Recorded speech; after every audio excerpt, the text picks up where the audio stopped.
Hi all, and welcome to a brief talk about trainee responsibilities as part of your deanery induction. This is a brief overview of what is expected of you when starting your training in anaesthetics. I'm Lorna. And I'm Rose.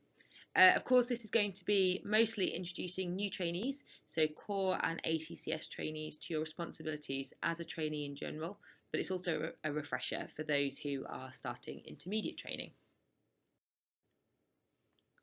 So we've divided what you need to do by locality, and we're just going to go through, and we're going to go through your responsibilities to national, regional, and then local bodies. So first up is responsibilities on a national level. The main national body that we are involved with is, of course, the Royal College of Anaesthetists. So when you first register as a CT1, you will be registered as an associate member. It's so easy to do on the website. So there's a screenshot here, and you can see that there's a join in the top right-hand corner. So that's just where you can join and sign up and register your details, and you will then get given a college reference number. If you're becoming an intermediate trainee, then you will need to send a form off to the college just to make sure that you're registering as a specialty registrar or a member, which means you've passed your primary. And you can find this form on the college website. So next, this is for the new trainees, the CT trainees. Once you're a member of the college and you have a number, then you can go back onto the Royal College website and you can send an email, and then you request a login for the lifelong learning platform. There are other presentations on how to actually navigate the LLP once you're logged in, and there's some brilliant YouTube videos. We're not going to go through that now. It's mainly your responsibility for getting a login, but getting a login for the LLP is a separate process from getting your college reference number and from registering with the RCOA, so you need to make sure you do both things. I know that this may seem obvious, but you have a responsibility to make sure you keep your GMC subscription up to date. This is a requirement for employment, and it also comes with the fees that are associated as well. Please keep an eye on your GMC revalidation date as well. Although there shouldn't be any major problems if you are in training during your revalidation and you have been keeping up with your ALCP process and your Form Rs, then your responsible officer should have plenty of information, but just make sure you keep an eye on it. If you have a membership with a medical defence organisation, make sure you update your change in training level as well, as this may affect your level of cover and unfortunately your premiums. Okay, so we're next going to go on to the regional bodies and what your responsibilities are there. So one of the most valuable regional resources are the organised teaching programmes that are around the West, South and the East deaneries, and they're often aimed towards exam prep mainly. You can find the recommended teaching courses you should attend, and they're sorted by stage of training and by regional hub, and you can get to that via this HEEYH School of Anaesthesia link that we've got here. Once you get there, there are drop-down menus to see which courses and teaching sessions are required or recommended for your stage of training, and there's a rough guide to what you might expect to see on those drop-down menus here on the table. This is a screenshot of that page, and you can see these blue tabs are the drop-down menus. So that's what it looks like, and you can just find what teaching and what courses apply to you there. Lastly, on a regional level, get to know your heads of school and programme directors. They are lovely people and are who you will need to talk to in the event of needing advice or help with training. Phil Jackson and Jill Horn will have introduced themselves in a separate presentation and should let you know who your TPDs are as well. Please let your TPD know if you have to take any sick leave or any other leave outside of annual leave really, such as parental leave. The two-way communication between Health Education England and the trusts is quite slow, so TPDs are often the last people to know, but they need to have this information and they can use it to best plan your rotation and make sure that your rotation is for your benefit. To be honest, it's wise to keep the TPD in the loop with any potential career plans, out of programme experiences, gaps, career breaks or changes, and they can often help with the organisation of these sorts of things. Last but definitely not least, the programme support staff need to know your current details, your email, home address, and telephone, so that when ARCP comes around, amongst other things, they can get all that important information out to you as effectively as possible.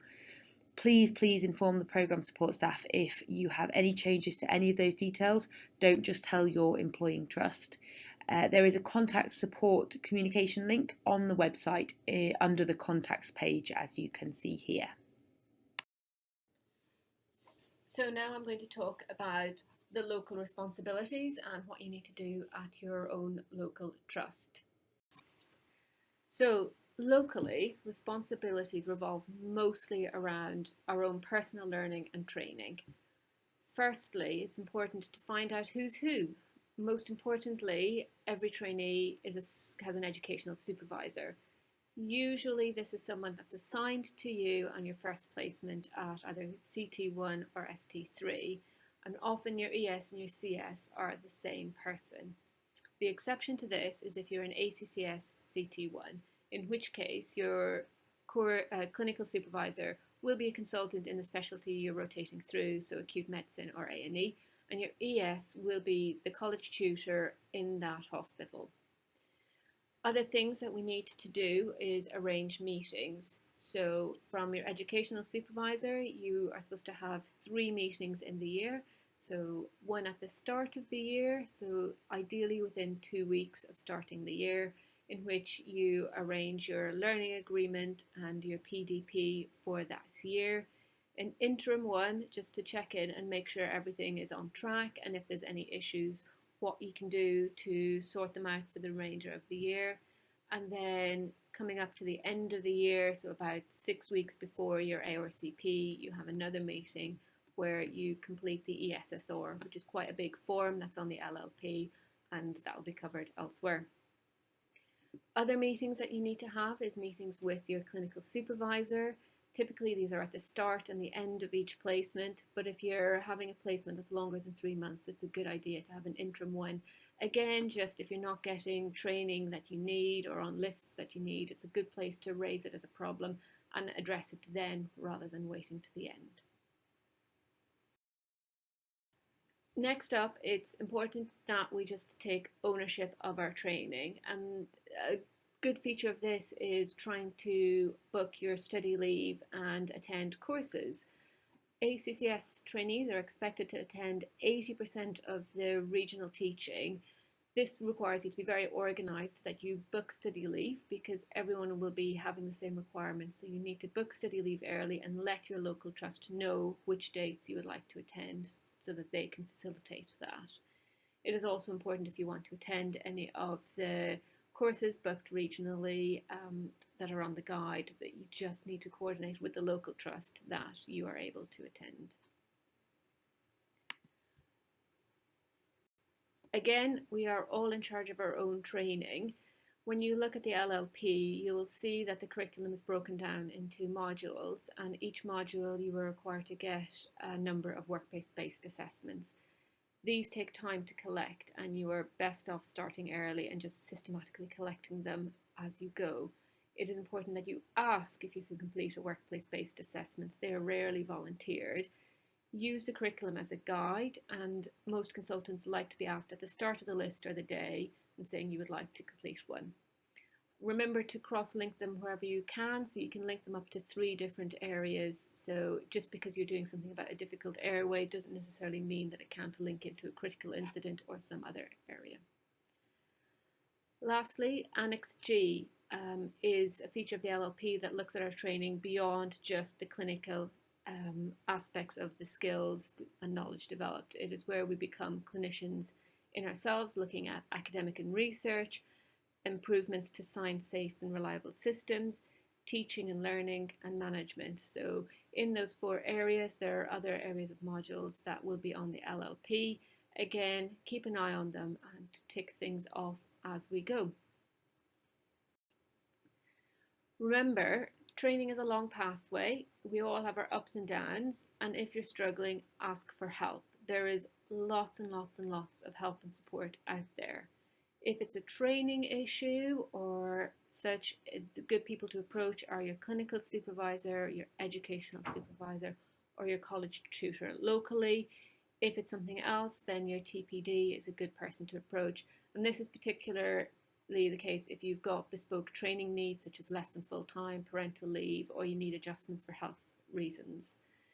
If you just need a piece of advice or have a chat, other trainees are good sources. They've been through lots of the similar things. They can point you in the right direction, or a friendly consultant is a good ear to listen to. Lastly, if it's a paperwork issue or sort of forms to fill, the administrators are a great source of information. They know everything and will often point you in the right direction and tell you what you need to do.